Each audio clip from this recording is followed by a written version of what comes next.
Hi friends, అందరికీ నమస్తే. First merit list అయితే వచ్చేసింది.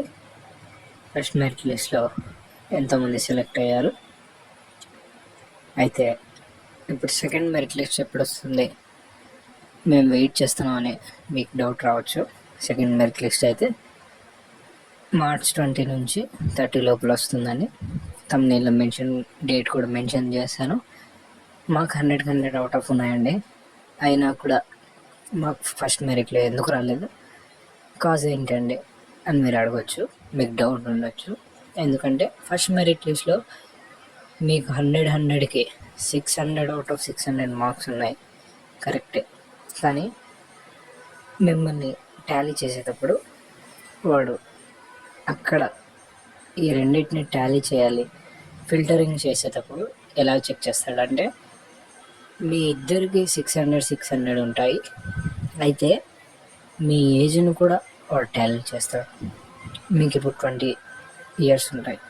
ఫర్ ఎగ్జాంపుల్ మీకు 20 ఇయర్స్, మీ పైన మీకంటే పెద్దోడు 10 ఇయర్స్ 30 ఇయర్స్ ఉంటాయి. అతనికి 600 వచ్చి ఉంటుంది, మీకు 600 వచ్చి ఉంటుంది. అయితే మిమ్మల్ని ఫిల్టర్ చేయాలంటే ఇప్పుడు ఎలా చేయాలి, మీ ఏజ్ని చూస్తాడండి. అతనికి 30 ఇయర్స్, మీకు 20 ఇయర్స్. మీ ఇద్దరిలో ఏజ్ ఎక్కువ ఎవరికి ఉంటే వాళ్ళకి ఇచ్చేస్తాడు. 30 ఇయర్స్ వాళ్ళకి ఇచ్చేస్తాడు. కానీ మీరేం డోంట్ వరీ, మీరేం టెన్షన్ పడదండి, మీరేం భయపడదండి. సెకండ్ మెరిట్ లిస్ట్ అయితే త్వరలోనే విడుదలవుతుంది. మీకు లక్ ఉండాలండి. సెకండ్ మెరిట్ లిస్ట్లో మీకు జాబ్ రావాలంటే మీకు ఖచ్చితంగా లక్ ఉండాలి. ఎందుకంటే అందరికీ రాదు. ఎవరైతే సెలెక్ట్ చేస్తారో, ఎవరినైతే 600 ఉండి ఈ ఏజ్ రెస్ట్రిక్షన్స్ కూడా చూస్తాడండి, అది కూడా చెక్ చేసుకోవాలి. సెకండ్ మెరిట్ లిస్ట్లో అయితే అది మెయిన్గా చెక్ చేస్తాడు. ఏజ్ని చూస్తాడు, మార్క్స్ని చూస్తాడు, సర్టిఫికేట్, తర్వాత ఇంకొన్ని పర్టికులర్గా ఇవైతే ఏజ్, మార్క్స్ అయితే చూస్తాడండి.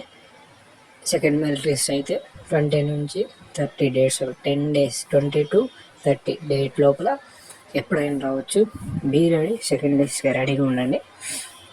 అయితే ఫస్ట్ మెరిట్ లిస్ట్లో వచ్చిన వాళ్ళు మీ డాక్యుమెంట్స్ అన్నీ రెడీ పెట్టుకోండి. నేను నా ముందు వీడియోలో అయితే మీకు చెప్పాను, ఫస్ట్ మెరిట్ లిస్ట్లో మీరు ఒకవేళ సెలెక్ట్ అయితే ఏ డాక్యుమెంట్స్ తీసుకోవాలని పైన ఉన్న వీడియోలో చెప్పాను. మీరు ఒకసారి చూడండి. డాక్యుమెంట్స్ మాత్రం అన్నీ ఒరిజినల్లే ఉండాలండి. ఏది కూడా జిరాక్స్ కాపీ తీసుకోకూడదు. జిరాక్స్ కాపీ తీసుకొని వెళ్తే మీరు ఖచ్చితంగా రిజెక్ట్ చేయబడుతుంది, మీరు యాక్సెప్ట్ చేయరు, మీ జాబ్ అయితే పోతుంది. ఇప్పుడు ఇలా కూడా పాసిబుల్ ఉందండి. మీ డాక్యుమెంట్స్ తీసుకోకపోయినా కలర్ జిరాక్స్ కానీ కొన్ని ఏమన్నా వదిలేసినా కూడా మీరైతే రిజెక్ట్ చేయబడతారు. మెయిన్గా ఇది ఒకసారి గమనించండి. ఫస్ట్ మెరిట్ లిస్ట్లో మీరు సెలెక్ట్ అయ్యారు, డాక్యుమెంట్ వెరిఫికేషన్కి వెళ్ళారు. డాక్యుమెంట్ వెరిఫికేషన్లో మీ డాక్యుమెంట్స్లో ఏదన్నా ఒరిజినల్ లేకపోతే అక్కడ చూసే వ్యక్తి ఏమాత్రము డౌట్ లేకుండా మిమ్మల్ని రిజెక్ట్ చేస్తాడు. మిమ్మల్ని రిజెక్ట్ చేసేసి సెకండ్ మెరిట్ లిస్ట్లో ఎవరైతే 600కి 600 ఉంటాయో సెకండ్ మెరిట్ లిస్ట్లో మీ ప్లేస్లో వాళ్ళకి జాబ్ ఇచ్చేస్తారండి. కాబట్టి సెకండ్ మెరిట్ లిస్ట్లో వచ్చే వారికి ఇది కూడా ఒక ఛాన్స్ ఉంది. మా పేరు సెకండ్ మెరిట్ లిస్ట్లో ఎలా వస్తుందంటే, డాక్యుమెంట్ వెరిఫికేషన్ వెళ్ళినప్పుడు వాళ్ళ దగ్గర ఏమైనా ఒరిజినల్స్ లేకపోతే వారిని రిజెక్ట్ చేసేసి వారిని తీసేసి ఆ ప్లేస్లో మిమ్మల్ని భర్తీ చేసే అవకాశం ఉంది. కాబట్టి ఇవన్నీ పాసిబుల్స్ ఉన్నాయండి. మీకు 600కి 600 వచ్చింటే ఏమాత్రము భయపడదు, ఏమాత్రము డౌట్ లేదు. ఫస్ట్ మెరిట్ లిస్ట్ రాకపోయినా సెకండ్లో వస్తుంది, సెకండ్ మెరిట్ లిస్ట్ అయిపోయినా థర్డ్లో వస్తుంది, థర్డ్ మెరిట్ లిస్ట్ అయిపోయినా ఫోర్త్ మెరిట్ లిస్ట్లో అయినా వస్తుంది.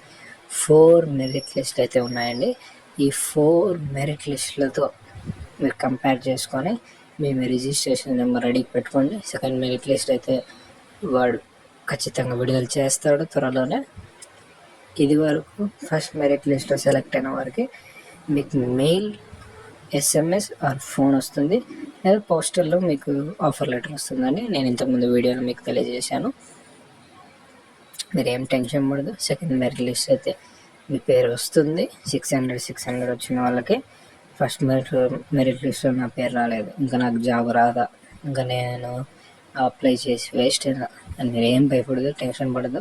సెకండ్ మెరిట్ లిస్ట్లో ఖచ్చితంగా మీ పేరు వస్తుంది. So guys, please do subscribe for this channel. Thank you.